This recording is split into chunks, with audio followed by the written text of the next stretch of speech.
I don't think are we recording? Are we right? Recording now.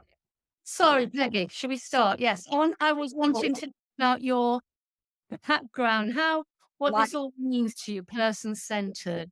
I Everything about therapy was new to me until my mother began to have these psychotic episodes twice a year, and she was a fabulous, wonderful, compassionate, loving mother, but she would be out of control completely.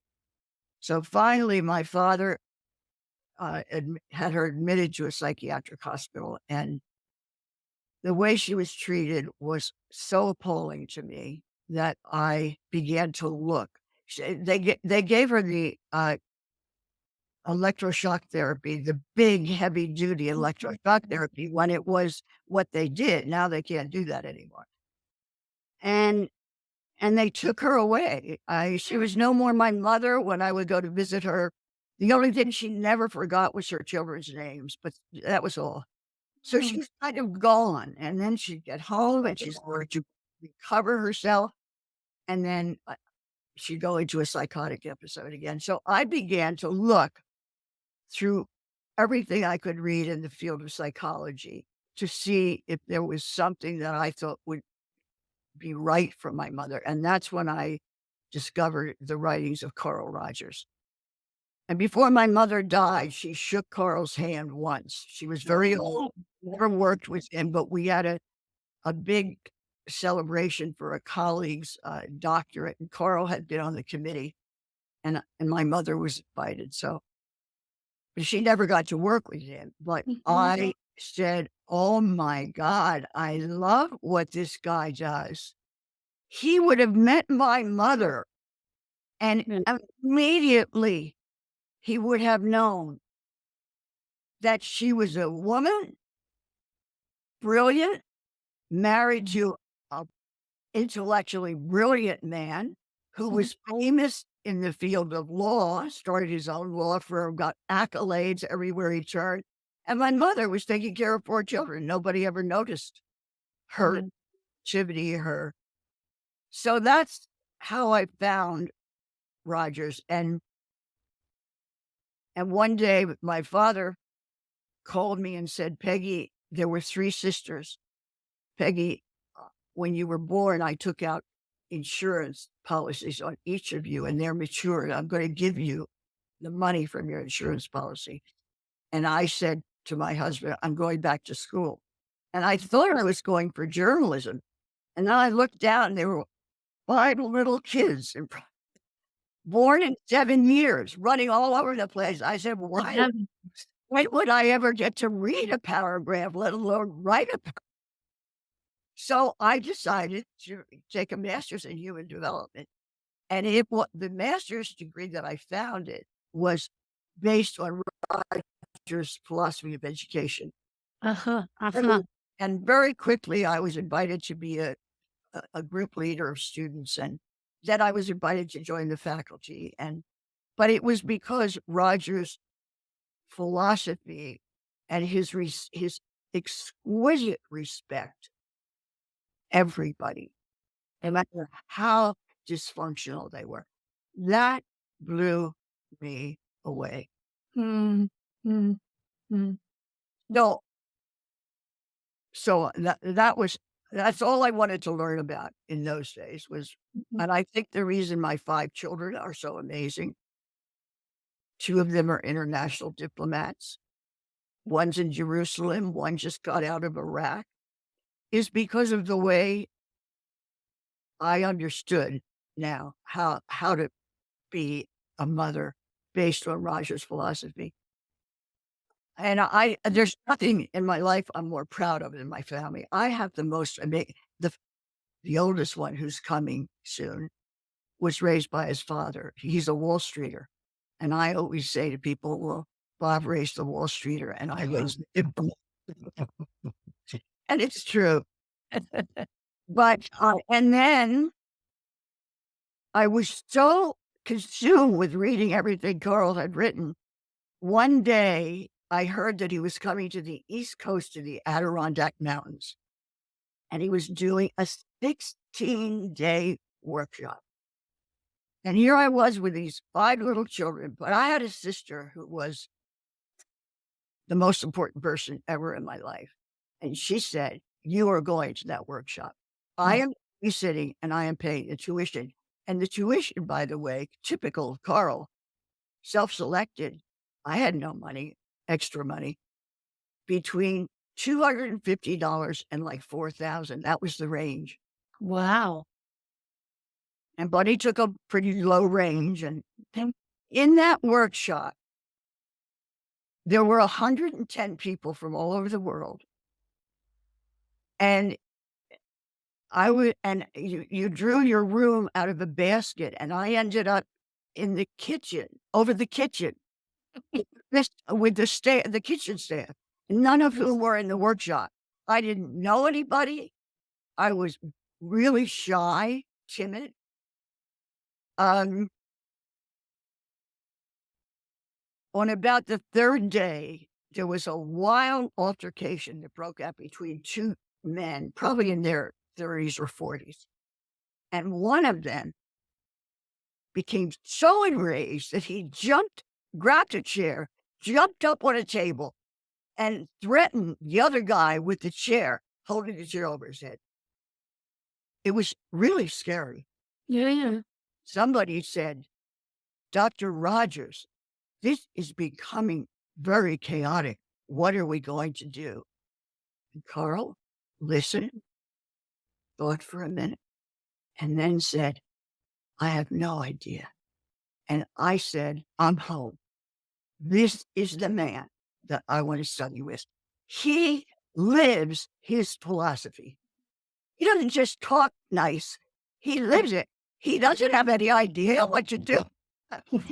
It was the most astounding experience of my life. And then the process went on. I said nothing for like 11, 12 days. And on the 11th or 12th day, we got into the all the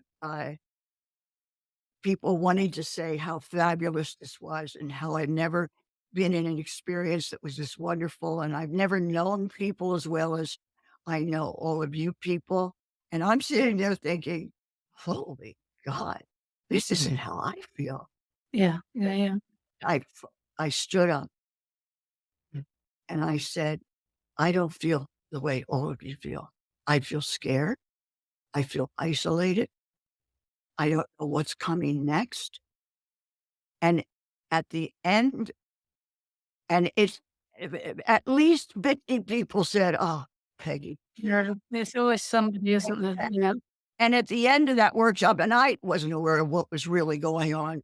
theoretically, but Howard Kirschenbaum, the developer of the values clarification stuff, came up to me and said, "Peggy, you turned that community around Mm, with truth, mm, with simple truth." mm, mm. So I was, and the next year, I was invited to be on a staff with Carl. And nice. Yeah. And then every, like twice a year, he would invite me to be on a staff, and we became really, really close friends. Mhm. And he talked me into a doctor. And I said, "Why would I get a doctorate?" He said, "Because it will give you much more influence and you have a lot of ability in this area." Mhm. So my core faculty of the doctoral program said to me, "Somebody told me you know Carl Rogers." And I said, "Yeah." He said, "You know, well," I said, "he's a really good friend." And this man said, "Would you ask him if you would take my place and supervise your doctoral work? Because if you do that, your doctorate will count for much more than if you do Okay. it." That's very nice. That was good of him. Yeah. One of the most fabulous people in my life, he was. Yeah, you are. Carl supervised my doctorate. And then last year, a guy that I knew on the East Coast, I forget how I knew him. I didn't know him all that well, but he was doing his doctorate.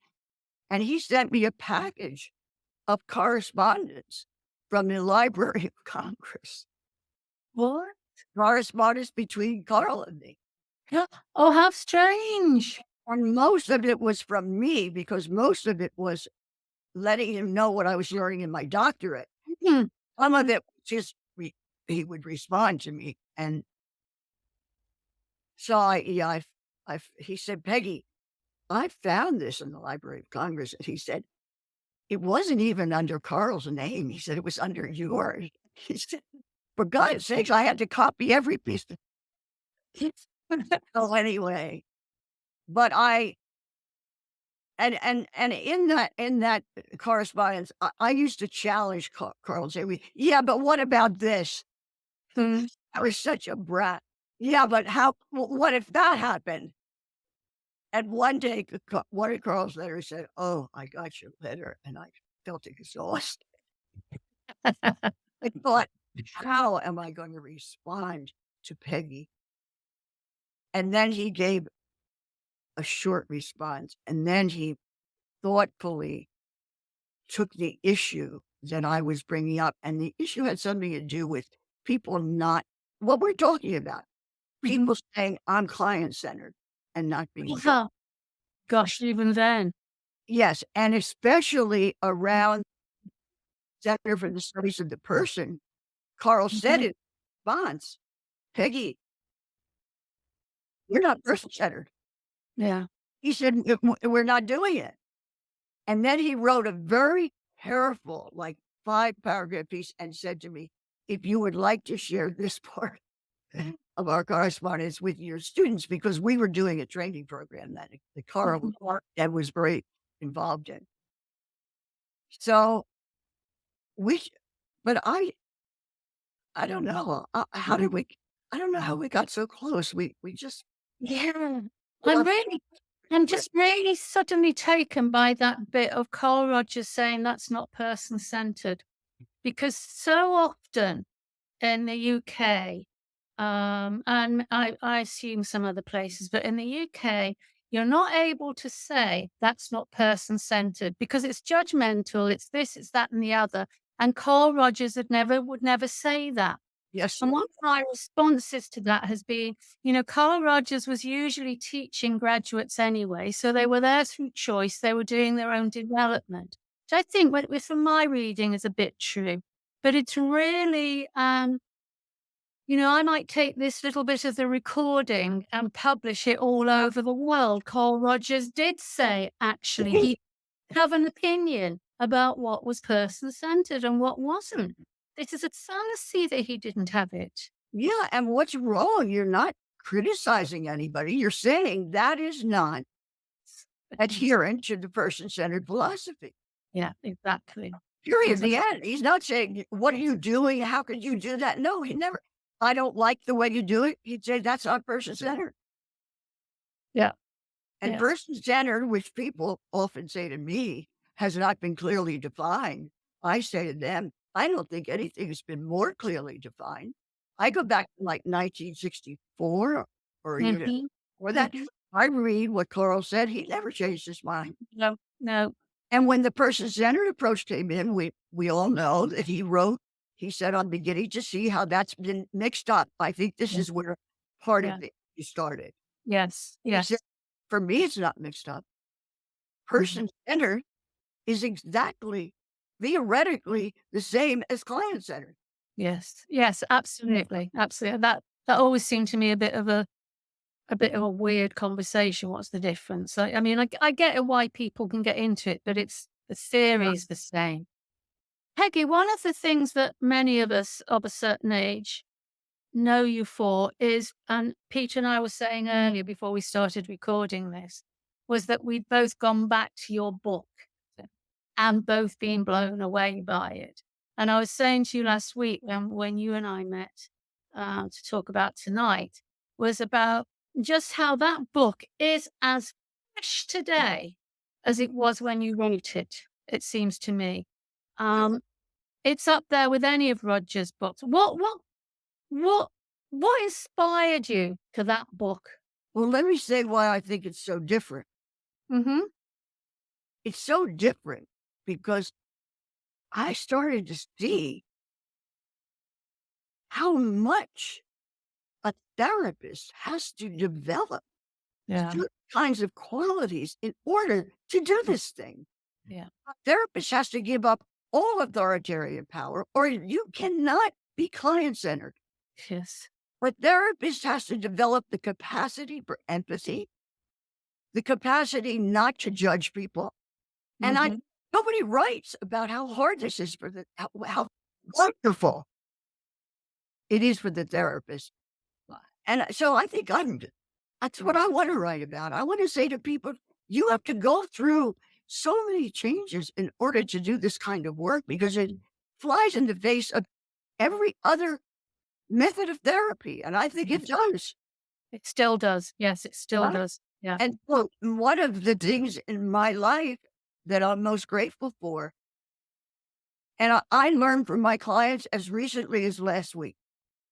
And I've always said to people coming out of training programs, no, where you really will learn is you'll learn from your client. Yeah. And that's where I learned everything I learned. If I tried to tell somebody what to do, I'd see how screwed up it was. I've been doing this for years and years, and I'm still learning how to be a Yeah. person-centered Yeah. therapist. It's so easy to get tripped up Yeah. because the hardest way to be in the world and everything legislates against you, not helping people, not telling them what to do, not saving their lives, everything. Mm. It's so difficult. So that's why I wrote the book. I wrote the book to say to people who want to be a client-centered therapist, "Oh, wow, you're really in for a lot of learning." And I think that's true. And those people who are using more directive therapies, it's so much easier. Yeah. Yeah. Yeah. Plus, the authority. This is the hardest way to be in the world. And yet, I'm sure it's the best. I just, the world is so screwed up now. And about 8 years ago, I wrote a paper. I'm looking at it now because an evolutionary shift and emerging heroes. Yeah. And I talk about the people who will save us Mm. in an evolutionary shift as being client-centered people. Mhm. Mhm. People who listen, people who care, people who don't have the answers because none of us have the answers. Answer. Yeah. Yeah. Mm. That's why I wrote the book because I'm so passionate about no, no, no. You can't say you're a client-centered therapist until you have gone through the ringer. So Well, I think I was saying to you last week, Ernesto Spinelli, who's a very, very well-known existential philosopher in this country, I think in Europe. I mean, I fell in love with him the day I read somewhere in one of his books that he thought client-centered therapy is the most difficult therapy to practice. really, Yeah, yeah. oh well, that's 'Cause that's you that's only have yourself. that's exactly right. Speaking to your point about being 94 and still sometimes, okay, that's not the best thing I could have done. That um, David Murphy at a recent presentation, part of what I took from it, and you mentioning John Dewey, um, was that therapy, person centered therapy, he's talking about trying to take therapy out of the medical system, out of the healthcare system, and more it's sort of like a learning experience, which I really, really liked. And that, we go back and look at John Dewey, you can really see the roots of Roger's work Yeah, in John Dewey's. And it just catches me when you say that bit about, here I am at 94 and no, maybe that wasn't the right thing to do. So I'm still learning because you're still alive, you're still thinking and becoming yes, means that, and that's what some of what Roger's theory really encompasses for me, a sort of always, I'm trying not to say becoming a person, but that's what it is. I mean, that it always, really is. yeah, yeah. It's Uh, not boring, that's for sure. no, no, no, no, no, no, no. But I wonder if why there that is why there are so many misconceptions, because on paper, the theory potentially seems quite simple in terms of 6 condition, but actually in practice, the complexity of how those things come together within a person or within a relationship is so infinite that, Yeah, yeah. it's so complex to practice. Yeah. But I do believe that if you ask yourself, I mean, I think it's the world we live in. We have been raised in an authoritarian world. Yeah. We are all imbued with those values. Mm. And to turn around and do this kind of work, which flies in the face of everything everybody else is doing, it's really hard. It's really hard. It's such a gift, though, to have to work at it. Yeah, The practice is such a gift. for sure, for sure. I mean, I think that was, I mean, the other two things in that book, and anybody watching, you should read it. It's brilliant, brilliant. The other two chapters, the other bits that caught my fancy as well, and maybe don't want to spend too much time on this because it's really about, what Roger's theory and your take on it. But I really loved your chapters on systems theory and on power, both of those chapters, which I think, um, I mean, I know Rogers had done on personal power, but somehow that your chapter on power, I read that and it's like, think that still could be read today. It really can be read today. I haven't really heard many people talk about that. No. And I think Jules Stephen, who wrote the forward Mhm. thing to my book, mentions, he said, Peggy seems to want to add another condition. She Okay. talks about power. Well, I don't want to add another Yeah. condition. It's Mhm.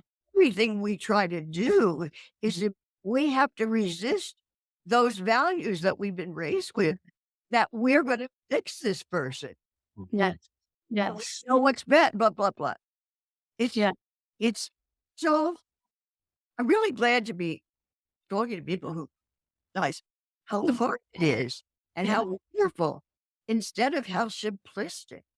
They just don't do anything, those therapists. They Mhm. just don't do anything. They sit there and they listen. That's what people say about clients that are therapists. Yeah. Yeah. They just listen. I mean, I actually heard students saying when I was just being empathic, and it's like, okay, let's go back a step. When just being empathic, I mean, that's the job in many ways. If you're going to do something, be empathic. But it's more about, sitting there with that attitude of I really want to understand. I really, really want to get what you're saying in like every single cell right in the middle of me. Absolutely. And There's it's a so understated and so misunderstood. You're right. yeah. And they just listen, Mm, mm. not what empathy is. And one of the other critiques I've heard is that person-centered therapy has not progressed since Rogers.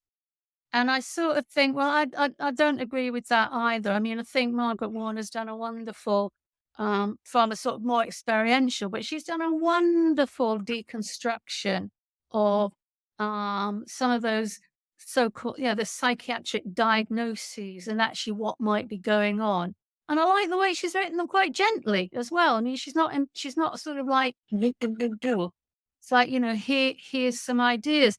But I do think when I think about my training, which was started the year Rogers died, so my trainers had been, I mean, you know them, Irene Einthurst, Tony Yeah. Murray, Dave Butt was around at that point, and Charles Yeah. Devonshire. Sure.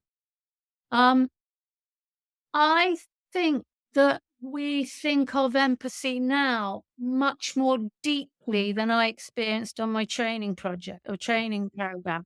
Now, that might be because I wasn't attuned enough. So I think that's part of it. I was a newbie. So, it took me what. And I just think that the depth of empathy, the breadth, because certainly I seem to remember, and I might be doing them all a disservice here, so forgive me if I am. But there was this sort of, it took a while to realize that empathy wasn't just about feeling. Yeah. Yeah. Empathy, and that's a big Yeah. misunderstanding. Easy. Big misunderstanding.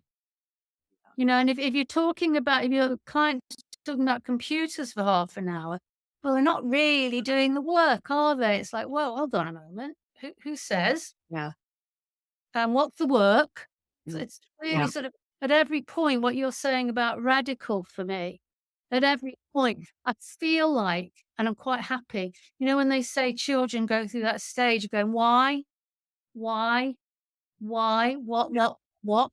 That's what I often find myself doing. Why? No, no, no. That's because there's so much information and knowledge that is not challenged, is not critiqued.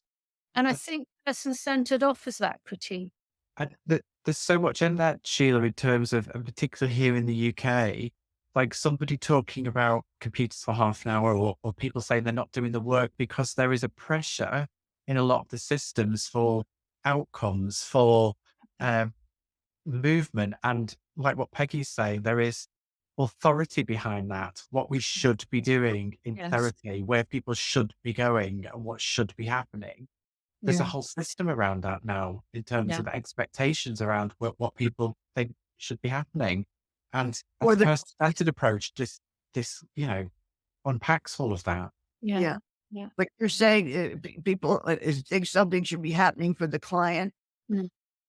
Mm. Yeah. Yeah. Yeah.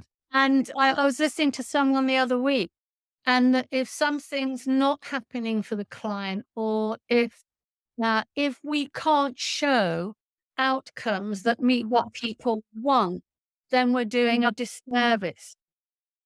And I think this is sort of, I hope I'm not misrepresenting you, David Murphy. I think this is what he's pushing back against, Mm. is that sort of idea of, while we're in danger of losing ourselves in the effort to get to show results that people apparently want to see. It's really tangled.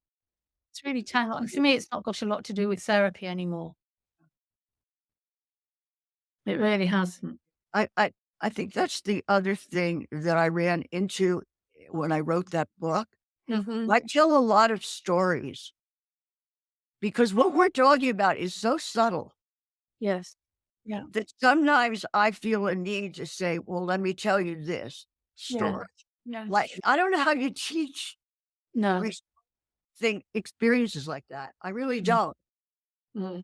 Well, and that's one of the things I love about client-centered therapy is now we're going to talk never. Now we're going to talk about your early childhood.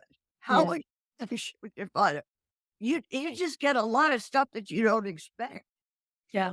I So mean, that's partly what I was doing too in that book. It's just writing the stories. mm, mm.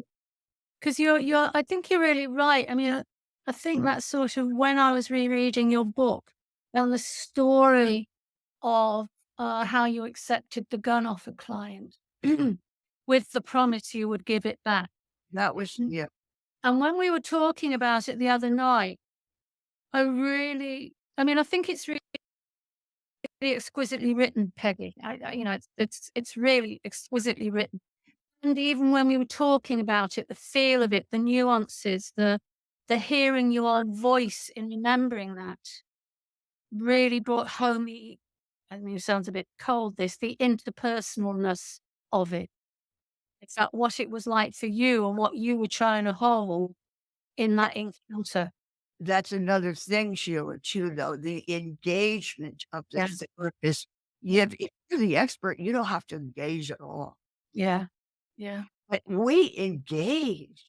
I mean, Yes. relationship, it's the relationship that Irv Yalom, it's the relationship that changes. I can't remember what, but so that part of the therapy is, I think, unknown to a lot of Yes.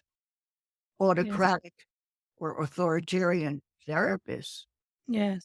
You Yes. have to be there with your heart and your soul and your Yes. feelings and your hurts and your wounds. And when they interrupt the relationship, you have to own up to them. Mm. So that increases our absolute essential need to be to be aware of what's going, to be self-aware. It's a Yeah. gift. Yeah. And yes, I thank you, because I think in sometimes it's only in a story that you can express what that's like. Yes. And of course, one of the challenges, that story actually then only expresses what it was like between you and him. Exactly, exactly. You You can't know? learn what it's gonna be like for you. Yeah, and I was thinking about that listening to something the other week when somebody saying, "Well, would a person-centered therapist give advice about how to relax?" And the other person was like, "Oh, well, but it's like," and I was sitting there thinking, that's impossible to answer. All I can say is, I might do. That's all I can tell you. I might do. And it's like, that's just not satisfactory for some people. It's not sort of, but yeah, it depends. How long have I known them? Have I known them for one session? What years? Have I been meeting them every week? Have I been, it's like, well, had I eaten before I met them or after? Had I been to the toilet? I mean, the whole thing. Of course, of course. I mean, who could ever put that into a single line of theory, those kinds of things? Because No. your whole life is in that moment. And And that's what it's about for me. and even when you make those decisions, Sheila, you then might afterwards be happy or not happy that you did. Yeah. Yes. Yeah. Sorry, You you can't make a rule about a relationship between two people. You can't. You can't. What's there is only there for the moment between those two people. Mm. But you can try to sharpen your ability to be present. That's what I think about it, way.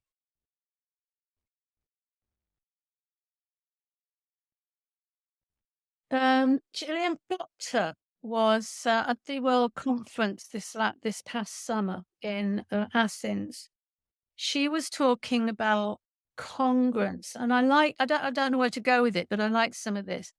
That um, congruence might not just be. She didn't put it like this. What I took from it, congruence might not just be about being knowing yourself and always doing work on yourself. It's also about something to do with congruence in relation, how did you put it, to others as well. And I had a feeling this was a bit new. And at the same time, that if we really thought, well, this is a question actually for both of you, but more to Peggy, because I'll see you more frequently, Peter. Um, but something about the actualizing tendency is a description of a very no, the image of the person, the hypothetical fully functioning, is very pro-social, is very linked with others. And yet that does seem to be a part of Roger's work that didn't flourish in his writing, let's say. Although it is there, I think, is The, my the relationship part. that a person is connected, is in community, is not, it's that sort of, to put it really crudely, the sort of like the global north, the white Western view of the individual is the self is the primary unit. And then what if the self wasn't the primary unit, it's the group? Well, that sort of ideas of those two cultures. Now, I think it's in Roger's work. I think it's in the idea of the fully functioning person. I think it's in the statements like the world as we perceive it, because we can't I don't think it's possible. Is it possible to perceive a world where you're not in connection? I don't know. Does this make any sense? Yeah, I have to tease it apart. But Rogers talks about living systems having this unwavering thrust towards health, Yes. wholeness. Systems. Yeah. Yeah. And I That. Yes. and no way to discriminate and say what you will deal with today that calls that thrust forward and the way you will, there's no rule or regulation about it. Mhm. Like that pull around Sheila, wait a minute. So it doesn't depend on anybody else, but it changes the world. Mhm. I think that's what I'm trying to draw out somehow. Where in Roger's work do I feel, I mean, no, I feel it in Roger's work. I sometimes can't draw it out. The the interconnectedness of people.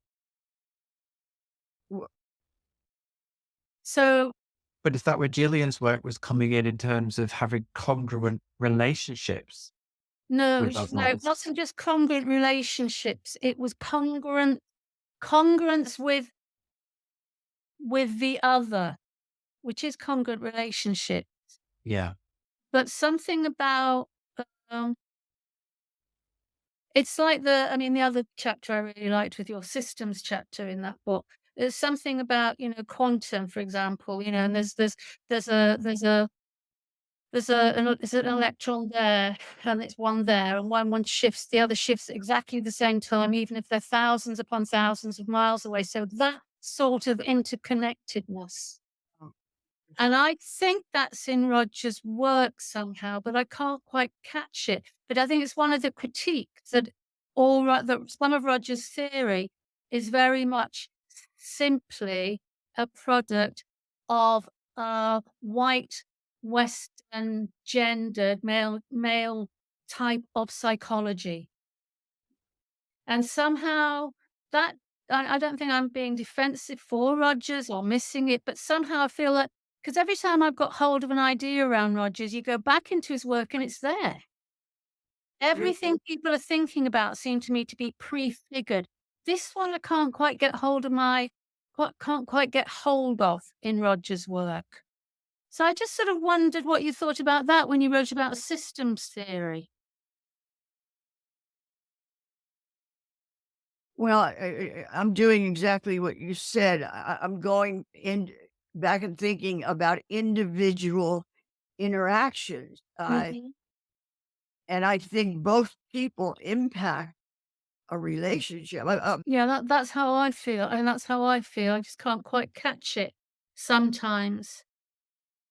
How can there be a hard and fast rule for the development of relationships? I mean, I think what he's done, which is identify uh, the principles that can help a person to become more fully functioning. Mm, mm. That's about as specific as you can get. That's I mean, the ironically, that's what I like about his work. Yeah, The you can't things because out. you're not about to say, "What would that look like?" Yeah, But can say, "That will happen." yeah, yeah.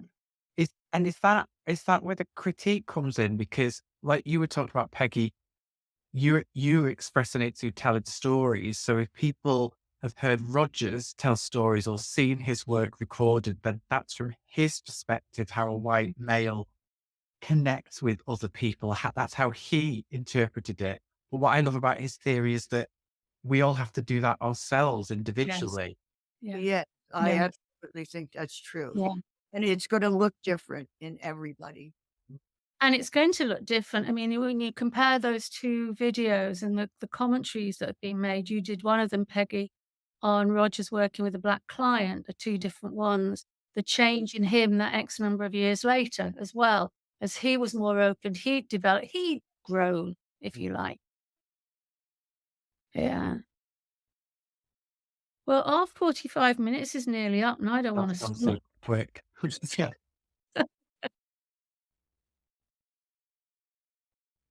There was just so much more that I don't know where to start. Peter, you weren't with us last week. What's I suppose one of the things we said before we came on was when I was reading your book, and I can rereading your book, and there was the misconceptions about the person-centered approach, the misunderstandings that Yeah, you've in the, listed yeah, there. in the And beginning, yeah. yeah, and how I notice how those are still present day Mhm. around therapists.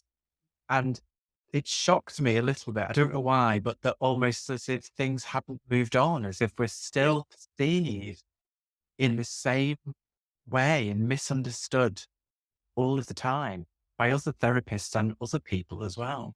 Yeah. But what I I've I thought we had a bit of a golden. There was a couple of years somewhere in the middle of then and now where it seemed like that misunderstanding was starting to dissipate a little bit, but it seems to be back with a bang at the moment, the last few well, years.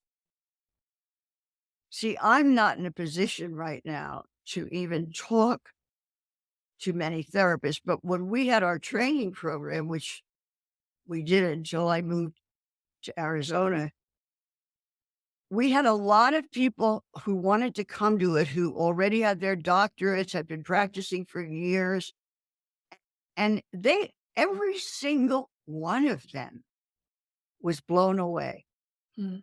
because the way we did our training program was pretty much what we're doing now. We had no agenda. We'd send out, sometimes the students would say, next week, I'd like to discuss Yeah, yeah, unconditional positive regard. We'd say, good. yeah. That was my program. Yeah. Oh, well, we're reading stuff, but the interactive quality of the education was like a person-centered Mm. therapy relationship. Mm. And the people who practice in other ways were blown away, and we did a 10-year we had an independent researcher put out the student from the last 10 years, and almost to a last person, the therapist people said, "My work is forever different." Mm. Mm. Mm. We And have, they gone. didn't and nobody was teaching them it. They were simply having the experience. That's what you said last week. I think you touched on it earlier. It's almost impossible to teach this approach. I think People have to learn it, and there's a yeah, real difference. yeah. And yeah, I think sometimes I have forgotten some of that. Mm. That really resonates with me. I'm thinking about, we have a mix of students who come on our course. So we've had some students who have actually trained in other approaches who come on the course and say, I've been trained in all these different approaches and I don't know what I'm doing. And come on the course and want to focus on person centered, Mm. and really kind of understand what that approach is about. And I was also thinking, we also have students who come on our course who have no understanding about person-centered therapy whatsoever. They think they're doing therapy training. And when they learn about the approach, they're so cynical. They're so cynical. Like, how Actually, can this work? Wow. Because it's just theoretical. Because at that point, it's just theoretical. And I always say, I can't convince you and sell this to you. You need to experience this for You're yourself. yeah. And what, go on your training, go on your placement and give it a go and work towards, and you will see, and only through working with your clients will you see the transformative approach Yeah. that it yeah. is. There's no other way. No, I don't think so. I don't yeah, it can't be taught, it can only be learned. Mm. I think that's true, Sheila, that about well, and when we started our training program, uh, Carl, the Center for the Studies of the Person had started a training program the exact same year, so I went out to it to see what I could learn. I was so shocked. Mm. There were calendars and presentations all over the walls. And when I got back, I wrote to Carl and I said, "What are you doing? Mm. Everything is set up. You have scheduled. What are you doing?" And he Yes. wrote to me and he said, "Peggy, I gave up all my power. You're absolutely right." And he loved our training program. Mm. Mm. But he said, "I gave up all my power." It's so hard to do, even when you're a known, experienced client-centered therapist. Yes. I mean, those people at the Center for the Studies, how could they do that? Yeah. Yeah. I think it's making me think about courses I've been involved in. And of course, it seems to me the minute you start, I've been quite open about this. I'm quite ambivalent about having got courses through the British Association for Counselling and Psychotherapy and the United Kingdom Council on Psychotherapy, getting courses, a couple of courses through those processes. A bit of a deal with the devil that, whatever you gain in keeping something going, and so people can be registered and earn a living and yada, yada, yada. Um, what has that actually damaged as well? What's Yeah. that damage? And there's just a bit of me, and maybe this is easy to say, given where I am in my career now, I'm not starting out, but I'm not sure. I have these moments where I'm not sure the advantages of doing that have been worth it. Because when you were talking, I was suddenly thinking, okay, so what those two organizations want is content they want in there. So, okay, it seems fairly legitimate to me, maybe there's some content. Um, but actually, I'm sat here now, but thinking how much, well, maybe you do need to know about what psychiatrists talk about and what psychiatrists do and what medicines do. But that has sort of trickled into then and how you then deal with it, how you then respond to it. So that the teaching, I mean, I'm talking a bit extremely now. I think it's more it's not maybe it's more subtle than this, so it's not bad as this, but the teaching has become more teaching than learning, Yeah. maybe. If we talk about it in this context. Yeah. We're Because talking yeah, about, I think we're talking about something very complicated here. yeah, yes, yeah, And, In and the an world where teaching is an authoritarian profession.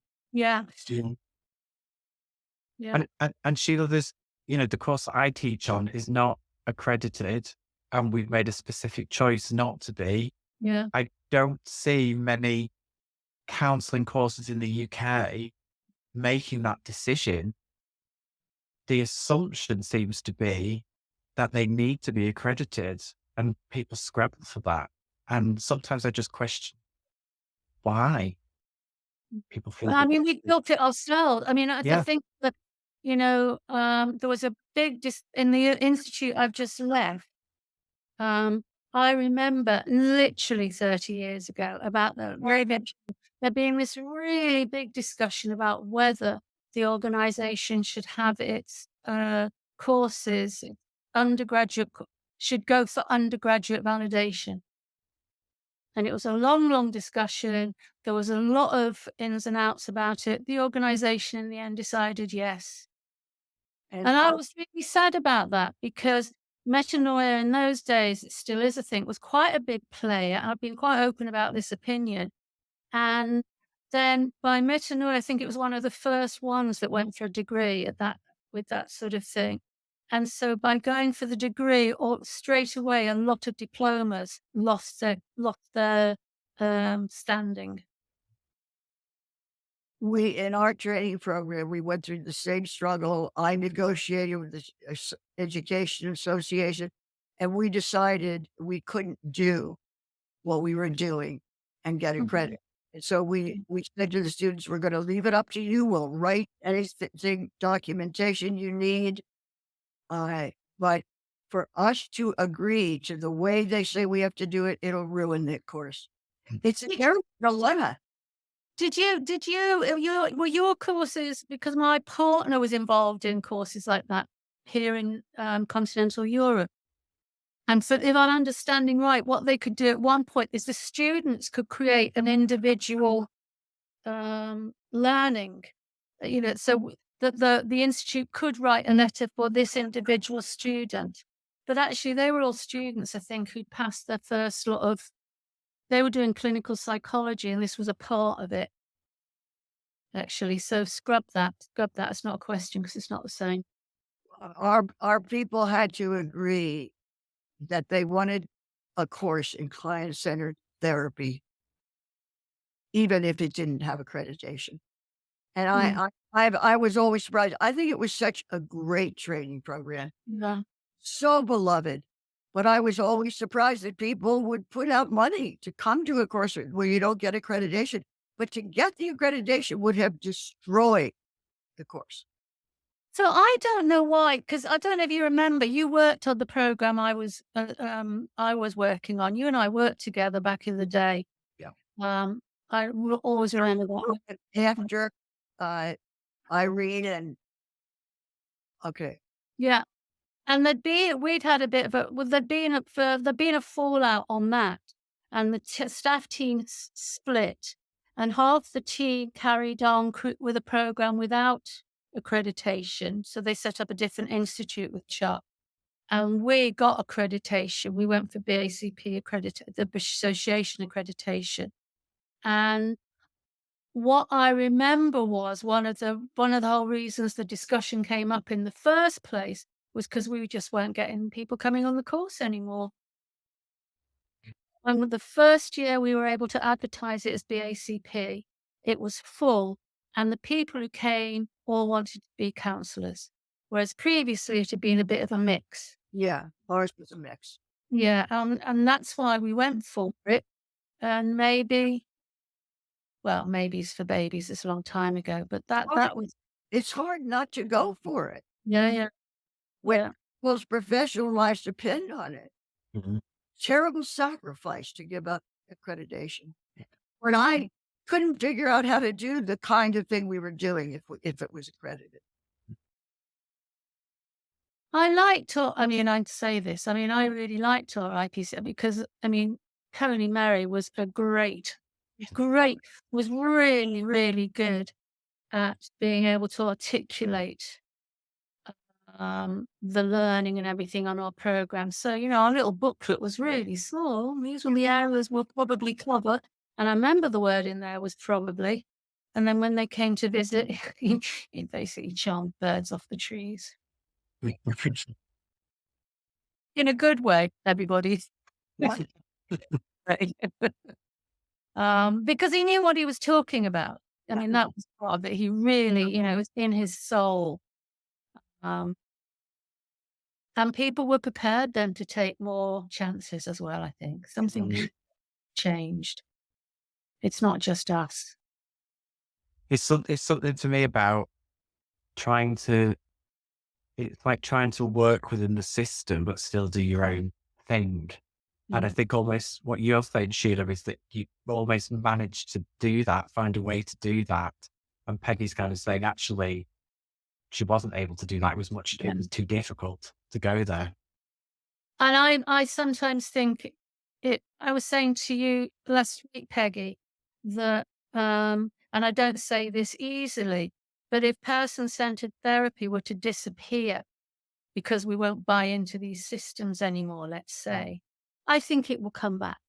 I think it will come back in a different guise because it says something very essential about us as a species, how we need to be together and how most people want to be together as well, even with our incongruences and whatever else you want to call it. Most people on this planet want to be uh, okay with their neighbors, getting on with their neighbors, loving their family. That I think it's something to do with our species. It's not a, anyway, that's my belief.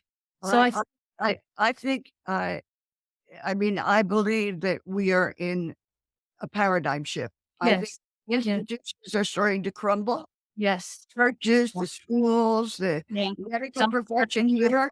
People mm, don't go to doctors anymore. They go to healers.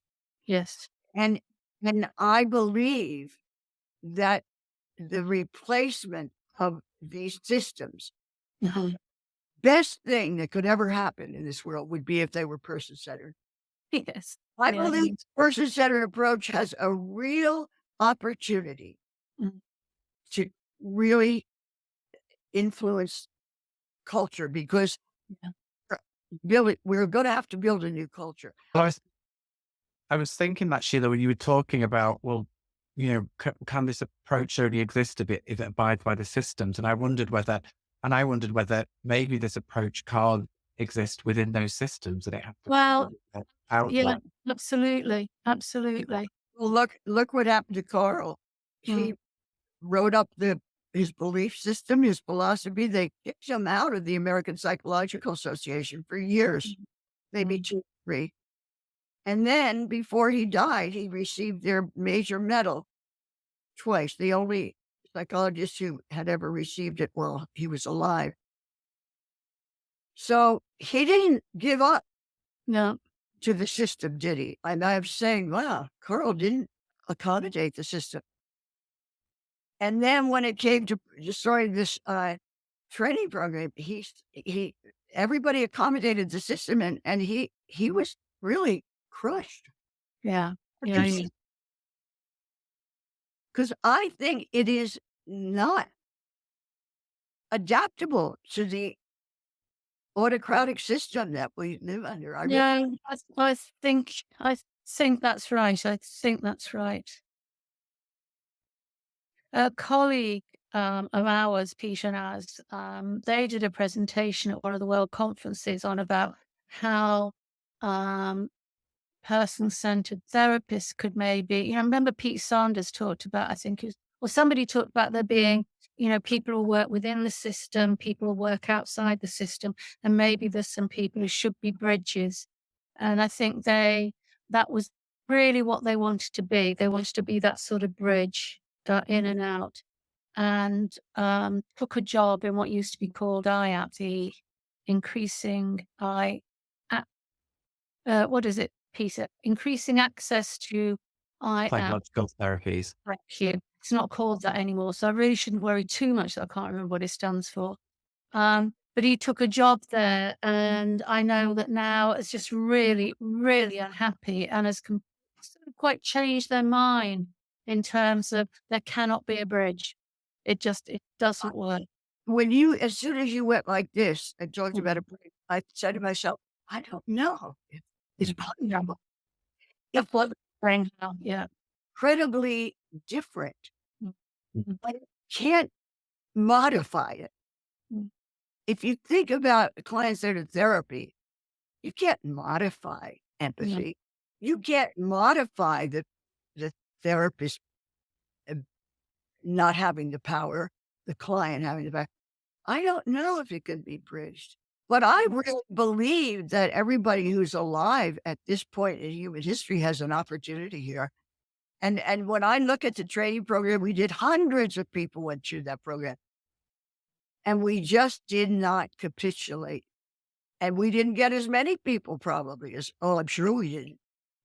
But the people that went through that training program are definitely changing the world.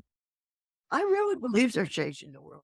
So I mean, I really don't think it's that the world is as, I mean, it looks pretty bad, but all we ever hear about are the unusual events. So we hear about the unusual things that are happening, which are usually naff, are usually bad. Um, and so, I mean, I've got I think an Instagram channel which is called Today is the Good News. Yeah. So, and I just dip into that when everything gets a bit dark. And I've just finished a book. I don't know if I was saying this to you last week, Peggy, called Humankind by a Dutch philosopher, Yeah. Bregman. And he's just drilled down into some of these experiments that have shown how people will electrocute people if you keep pushing them. That'll turn into really sadistic guards. All those ones that are churned out, as this shows what, and it's just torn them apart basically. That in terms of how they were set up, and it wasn't transparent, etc., etc., and doesn't ignore the point of things like the Holocaust or the Rwandan massacres and genocide. Or he doesn't ignore those. He goes into the conclusion he comes to, along with a lot of people, is that a lot of things don't happen because human beings look after each other. Actually, when a car goes into a river, total strangers will jump into that river to get people Correct. out. Mm. And it's even talking about the acts of terrorism. are usually, or what some people call terrorism, other people wouldn't call the same act terrorism, but that often the people involved are often very close units. They're actually related or they're close units. And so people are often not doing these things for some greater good exactly. They're doing it for their comrades. And he says you can interpret that as actually this is about caring. This is about connection. This is about support and help. And it's in a very strange way, it's quite an uplifting book. And Yeah. that's the majority of human beings. Yeah. So I don't think this is a loser.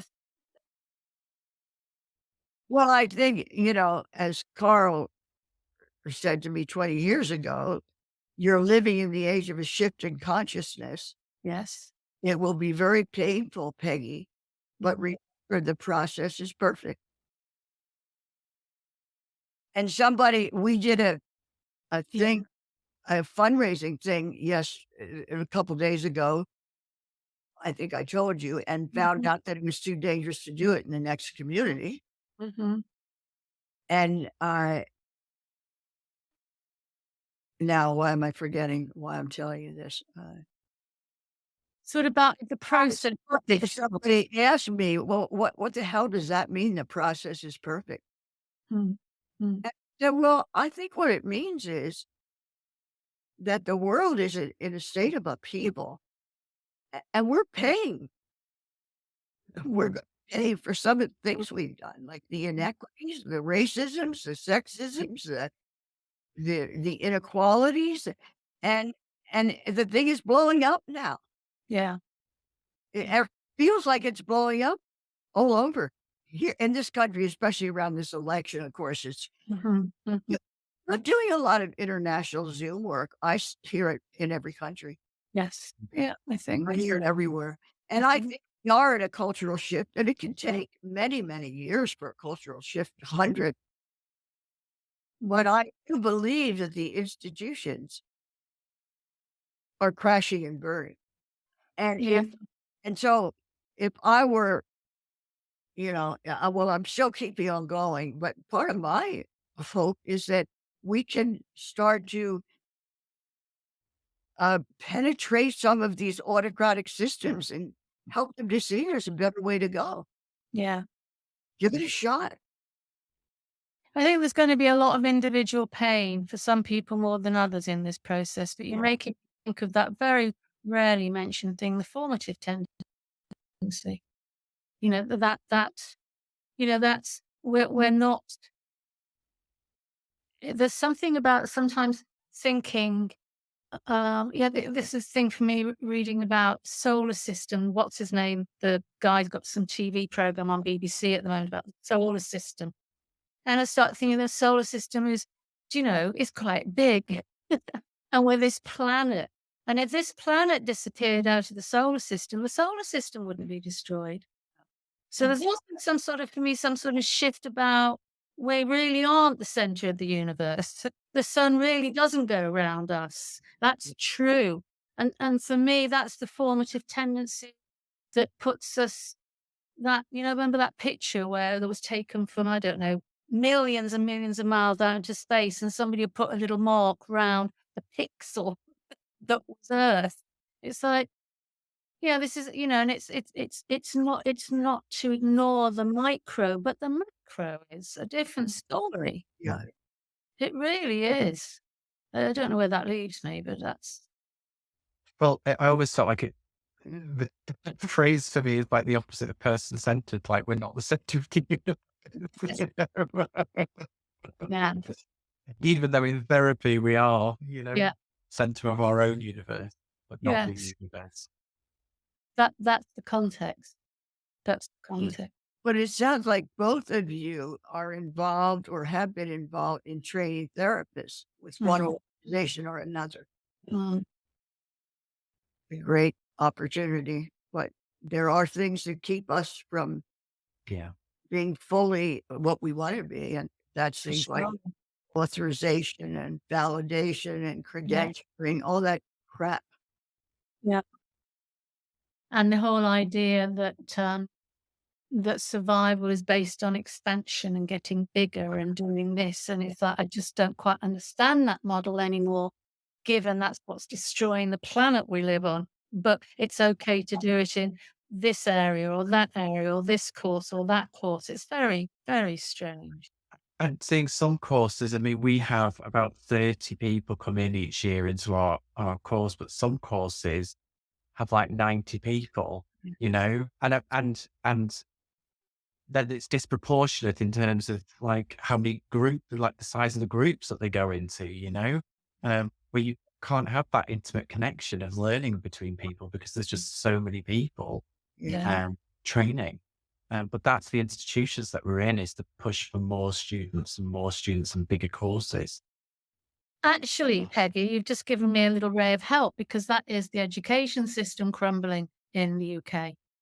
I mean, it's falling apart at the moment, isn't it, Peter? People are Yeah. leaving, tutors are leaving it, lecturers. Um, It's certainly troubling here. It has not served students for years. yeah, I feel like this is an opening and an opportunity. I don't yeah, know, you know, Mm. how we grab it or what we do, but it's but there. that's losing teachers and things. For me, that could provide an opportunity to do something dazzling Mm, and to sell it as something dazzling. We need more people. Let's try something different. yeah, To talk to both of you and to know that you're as distressed as I have always been about this dysfunctions that you're starting to see, mm, and you can't change the approach. You can't. As soon as you try to, it's something different. So I very frustrated to work within the system. About 60 years ago, I said, I will never work in an institution again. And mm, I never have.